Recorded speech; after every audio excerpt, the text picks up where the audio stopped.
Welcome, and thank you for coming to today's talk on marketing myopia and how businesses are still suffering from it today. First up, I would like to ask you a question. Can anyone tell me what customers, boxes, and market opportunities have in common?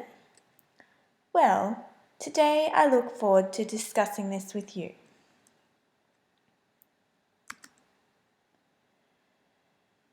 My name is Gemma Freeman and I am studying a Bachelor of Business at Southern Cross University.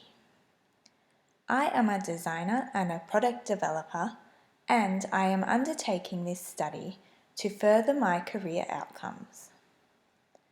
I also happen to be a marketing myopia enthusiast, as I believe knowing how to avoid it is such an integral part of business longevity and success.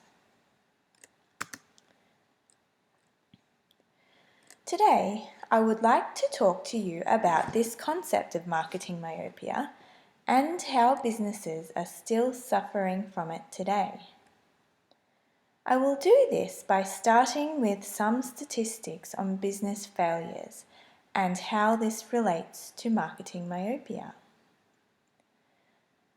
I will then go into a little depth on what exactly is marketing myopia and how the concept came about. Following this, I will discuss some examples of businesses today that have or are still suffering from marketing myopia. Ultimately, this information can help us to learn what business practices we should avoid and which practices we should pursue to ensure that we continue to meet our customers' needs.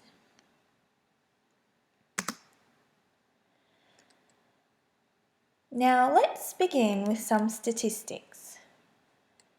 Dun & Bradstreet, the Australian Credit Information Bureau, found that there were over 13,000 business failures in the first quarter of 2016. Now, research tells us that between 2011 and 2012, poor strategic management was behind nearly half of all insolvencies. Marketing myopia is a key concept behind business strategic management and can be attributed to some of the business failings today.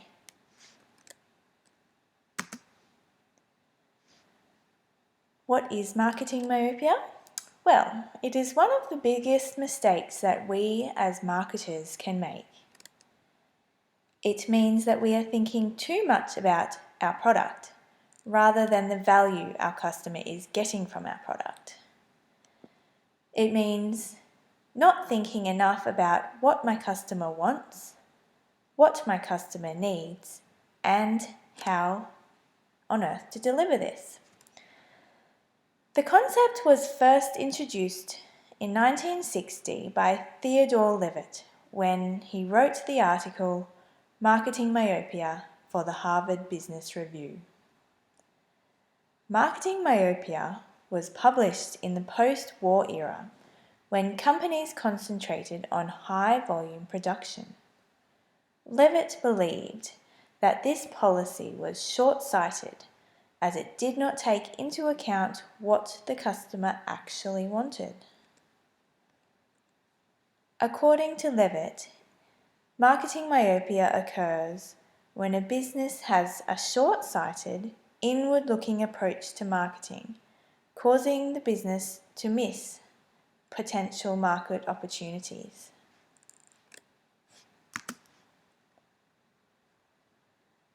Now, how do businesses find themselves suffering from marketing myopia?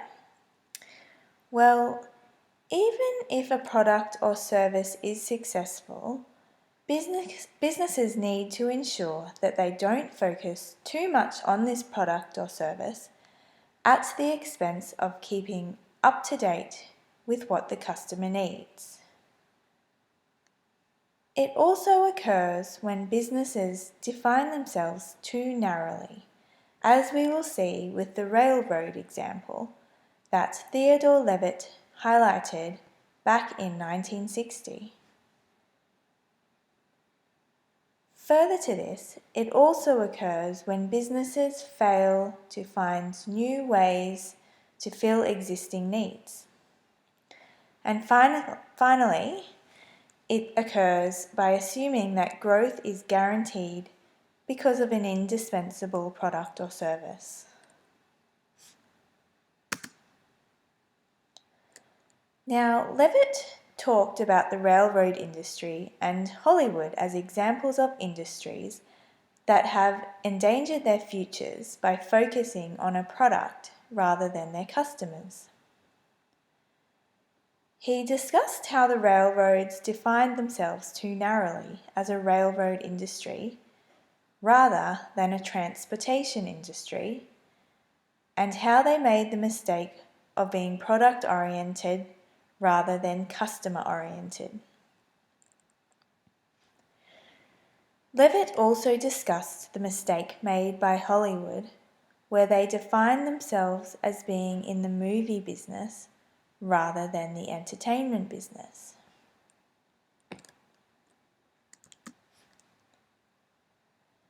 Now I would like to discuss 4 businesses that have recently suffered from marketing myopia so that we can see how businesses do still suffer from it today. Firstly, Pacific Brands is an Australian clothing manufacturer that experienced marketing myopia when they sold many of their smaller, cheaper retailing brands, which led them to define their business too narrowly. Consumers were needing a cheaper alternative, and competitors took this opportunity to fill this need.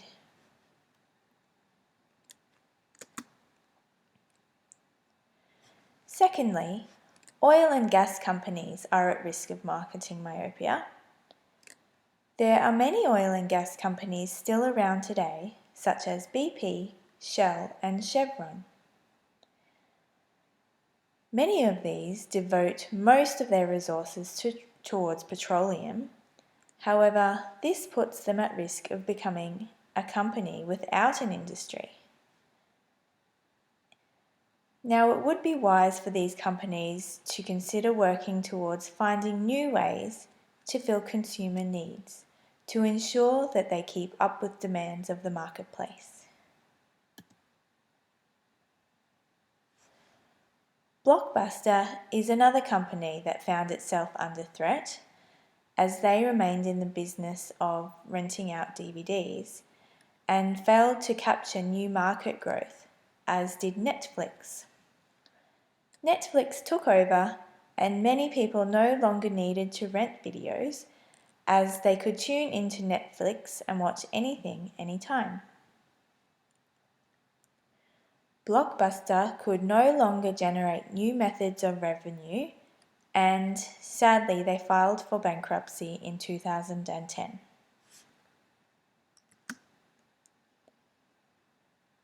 BlackBerry has suffered losses due to the marketing myopia concept. In 2007, when Apple was launching the iPhone, BlackBerry was enjoying success of its first BlackBerry, which it had launched 4 years earlier. Amid its success, BlackBerry failed to understand how the iPhone would affect the industry. What was their mistake? Well, instead of focusing on what the customer would want next, all they saw was profits, subscriber numbers, and increasing sales of their current products.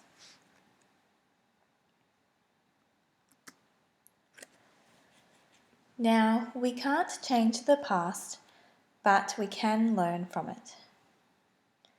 To avoid marketing myopia, we as marketers can focus on a couple of key points. Firstly, we need to focus on what the customers need so that we do not miss out on growth opportunities. Secondly, we need to avoid defining our business too narrowly, as this happened in the case of the railroads, Blockbuster and Pacific brands. Now, today we have seen statistics on business failures, how poor strategic management plays a big part, and how marketing myopia is often involved in these failures.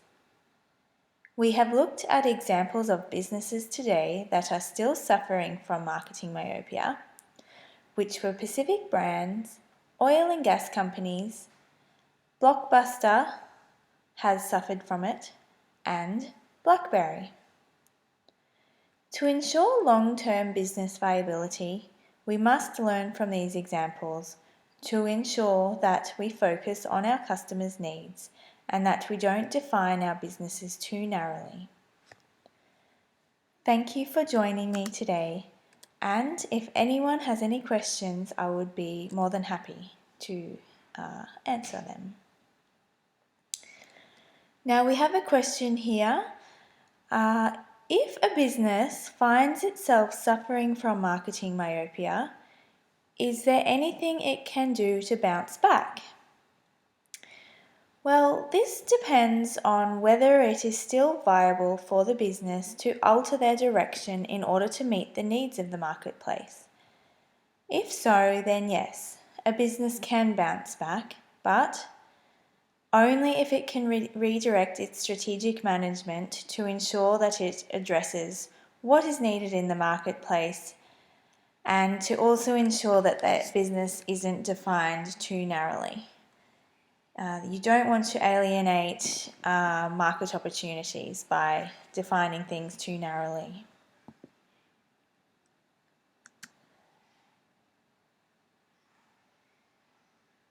Now we have another question here. What functions within an organisation can ensure that marketing myopia does not occur? Well, all levels can help with this. All levels that are able to generate ideas and communicate those ideas within the organisation.